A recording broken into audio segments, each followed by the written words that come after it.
First impressions last a lifetime. Usually when people say this, what they mean to say is when you meet someone for the first time, the impression you set and the kind of idea you give the person of who you are is pretty much the idea that they filter all future experiences through. You know, the image sticks and it lasts a lifetime, and people will always judge you in a similar light. There's another way you can look at this saying, very different way. And this is, I've talked about this before in my longer talk about PAC and transactional analysis, but I'm just going to express this one concept here.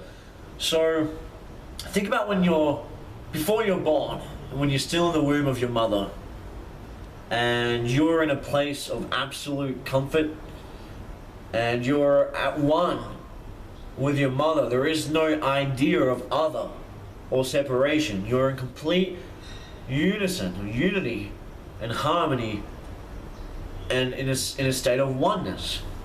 There's not even a real sense of self yet.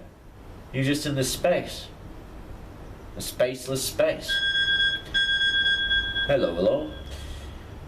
And you know, it's very warm, it's very wet, it's very comfortable. It's like a void, you know, total peace and quiet.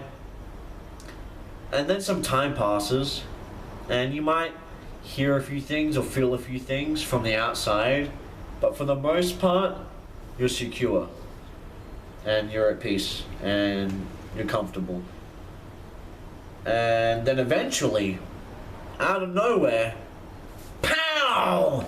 You get shot out into this world of light, abrasive light and sound, and you get this sense of gravity and of falling, and you're separate from your mother. You're separate from this other that you now conceive. And in your blurred state of conception, you have this idea of self.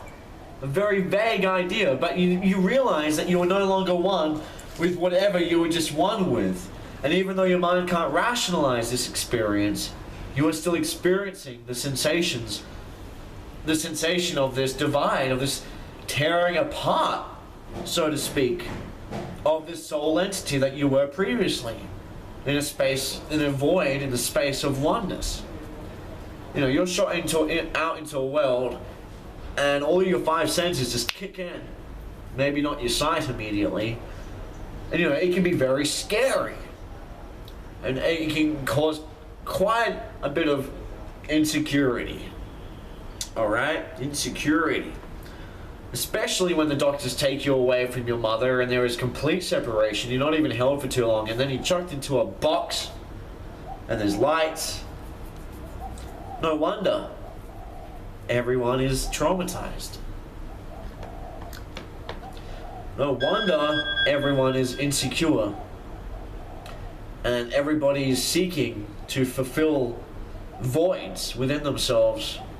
Voids of insecurity, voids of disconnection, distrust, whether it be by food, excessive eating, drinking, drugs, excessive sex, needing a partner all the time, needing somebody else to get close to.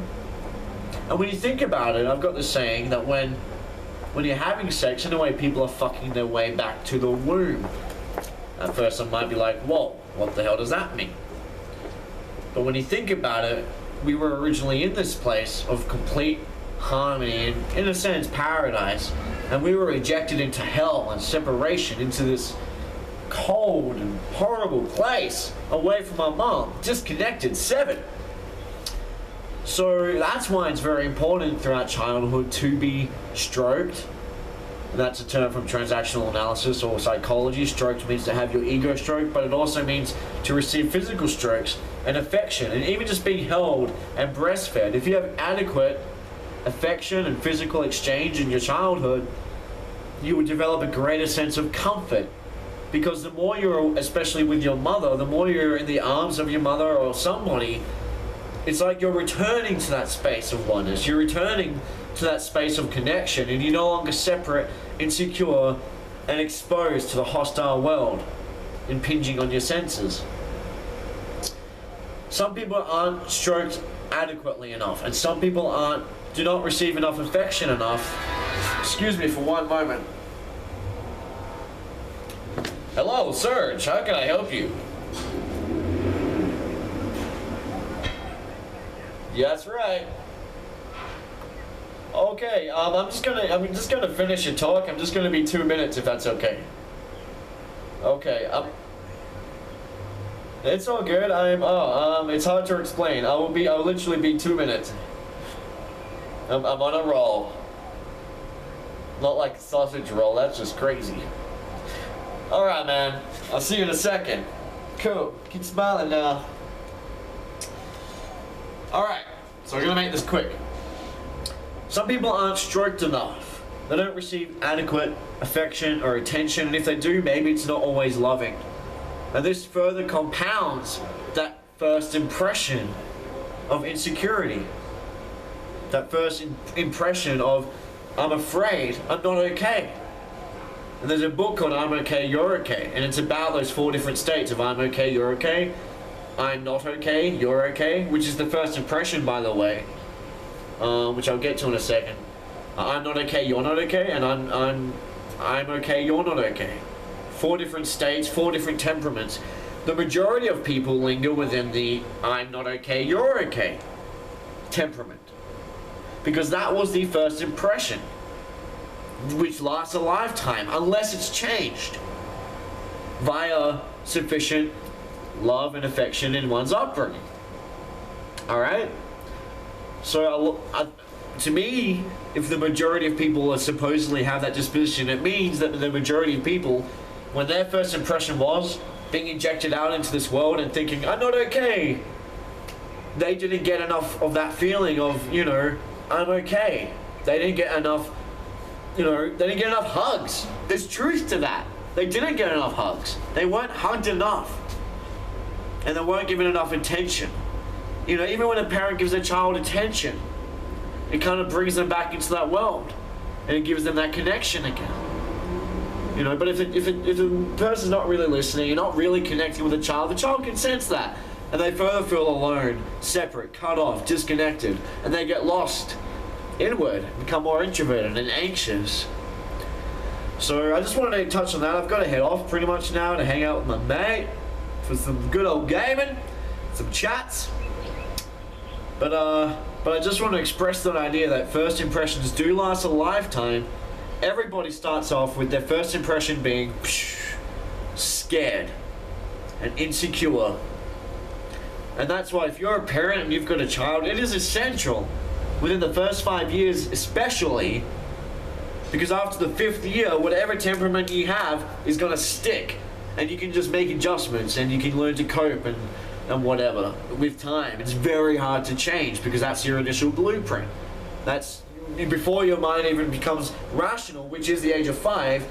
You just got all this emotion, all these emotional impressions and all these mental impressions that you haven't been able to rationalize yet. When you turn 5, you actually start rationalizing your emotional state, your mental state, and that's when you form your first rational template that you build upon.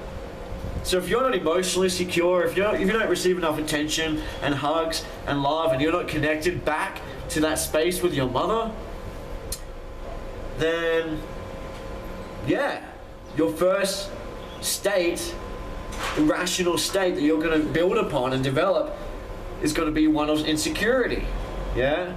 And then it lasts a lifetime.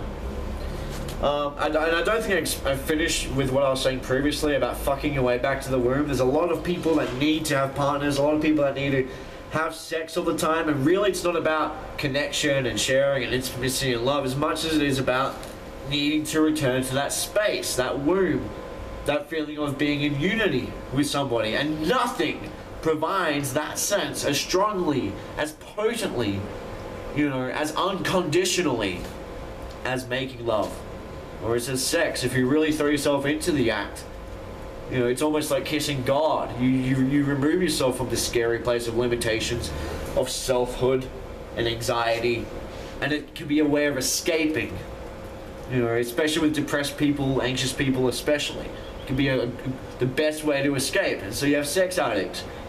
Generally, most sex addicts, my guesstimate would be didn't receive enough affection as children. They didn't get the whole you're okay, and I'm okay. You know what I'm saying? So they're constantly trying to chase that to fill the void. But anyway, if you're interested in this kind of stuff, there is transactional analysis, PAC, parent, adult, child. It's all very interesting. Or you can watch my video here, which goes into more detail about PAC. Anyway, thank you for watching. I'm Phoenix. I'm talking. And now I'm not.